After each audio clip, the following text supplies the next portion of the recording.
అయ్యా ముఖ్యమంత్రి గారు ఏదో పెద్ద మార్పు వస్తుందని చెప్పి నీకు అధికారం కట్టబెట్టింది, తేనె మీద నుంచి పూలబడ్డ అవుతుంది, ఎందుకు ఇట్లా ఆలోచిస్తున్నారు అని చెప్పి చాలాసార్లు మాట్లాడితే ఆయన ఇంకింత రెచ్చిపోయి అన్న మాట ఏంటంటే, ఎవరు చెప్పినా వినను, నేను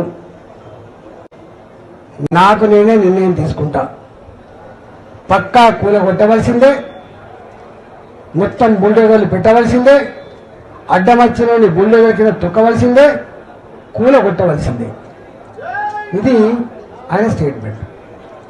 నేనన్నా రాజు కూడా మారు వేషంలో అప్పుడప్పుడు ప్రజలేమనుకుంటారో చూసేస్తాను.